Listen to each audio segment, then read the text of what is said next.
ورفعنا لک ذکرک، کہہ کر جس کے ذکر کو رب نے اتنا بلند کر دیا کہ آج تک ساری دنیا کفر زور لگانے کے باوجود آپ کے پیروکاروں کو کم نہیں کر سکی۔ تو جس کے ذکر کو رب خود بلند کرنے والا ہو تو کسی کے تھوکنے سے، کسی کے بکواس کرنے سے، کسی کے بونکنے سے اور کسی کی ان کے شان میں گستاخی کرنے سے کوئی فرق نہیں پڑ سکتا۔ مشرکین جب اللہ کے رسول صلی اللہ علیہ وسلم کے بارے میں نازیبا کلمات کہتے تو وہ کہتے تھے کہ مذمم، نعوذ باللہ آپ وہ ہیں جو قابل مذمت ہیں، آپ تعریف کے قابل نہیں ہیں۔ اللہ کے رسول صلی اللہ علیہ وسلم فرمایا کرتے تھے دیکھو وہ کسی اور کی برائی کر رہے ہیں، اللہ نے تو مجھے محمد بنایا ہے، تعریفوں والا بنایا ہے، جس کی ہمیشہ تعریف کی جائے اور قیامت تک کی جائے گی۔ اور اس سے بڑی تعریف کیسے ہو کہ اللہ کے رسول صلی اللہ علیہ وسلم کو اللہ نے خود فرما دیا کہ جہاں میرا نام لیا جائے گا آپ کا بھی نام لیا جائے گا۔ قیامت تک کے لیے ہر مؤذن کی اذان کے اندر جہاں اشہد ان لا الہ الا اللہ ہے تو ساتھ اشہد ان محمد رسول اللہ بھی ہے۔ التحیات کے اندر جو نمازی بھی پڑھے گا اشہد ان محمد عبدہ و رسولہ کے بغیر اس کی نماز نہیں پوری ہوگی۔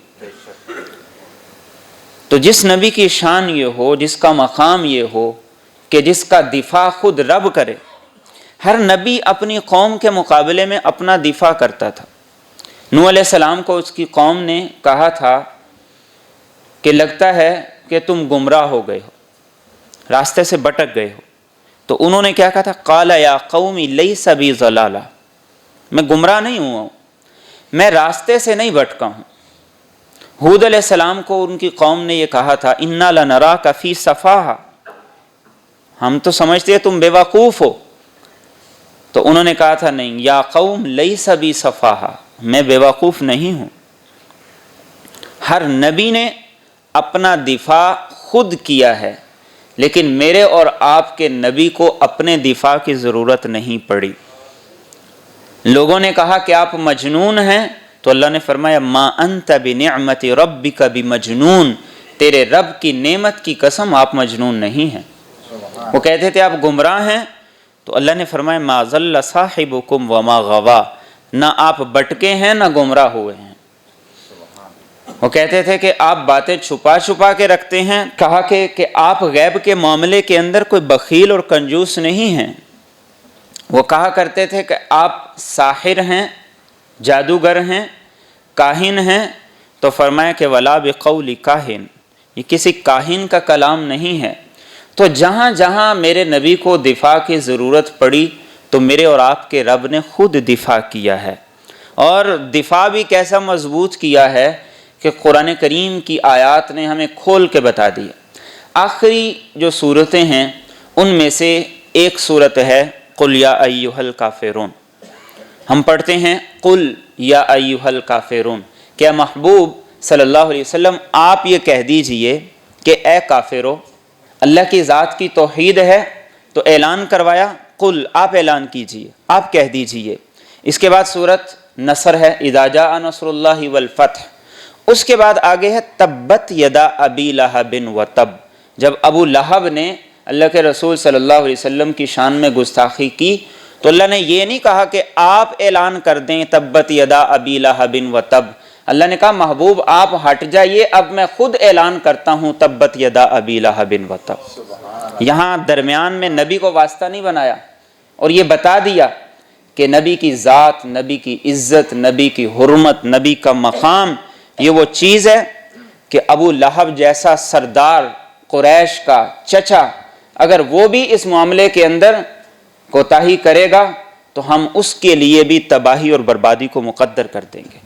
ما اغنى عنہ مالہ وما کسب، پھر پیسہ کام نہیں آئے گا، پھر یہ جھوٹی عزت، شہرت، نام و نمود کچھ کام نہیں آئے گا۔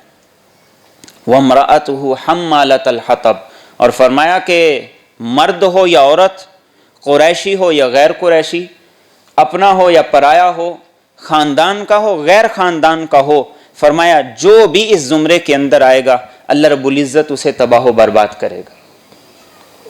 تو حضور کا مقام حضور کی شان، حضور کا درجہ، آپ کی فضیلت، آپ کی رفعت، آپ کا قد، جس نبی کے قدم اللہ کے عرش پر ہوں اس کا قد کتنا اونچا ہوگا۔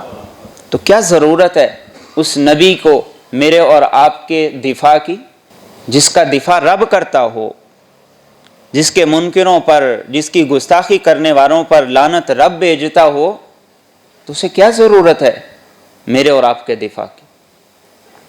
لیکن پھر میں اور آپ مومن بھی نہیں اگر اپنے نبی کا دفاع نہ کر سکیں، میں اور آپ مومن بھی نہیں اگر اپنے نبی کی حرمت کا تحفظ نہ کر سکیں۔ امام مالک رحمۃ اللہ علیہ سے ہارون الرشید نے پوچھا کہ کچھ لوگ یہ کہتے ہیں کہ جو نبی کی حرمت کا خیال نہ کرے، ان کی شان میں گستاخی کرے، نبی کے بارے میں بکواس کرے، اس کی ایک سزا یہ ہونی چاہیے کہ اس کو کوڑے لگائے جائیں۔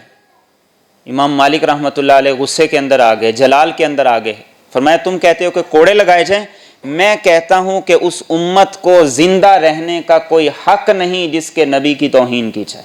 اس امت کو زندہ رہنے کا کوئی حق نہیں جس کے نبی کی توہین کی جائے۔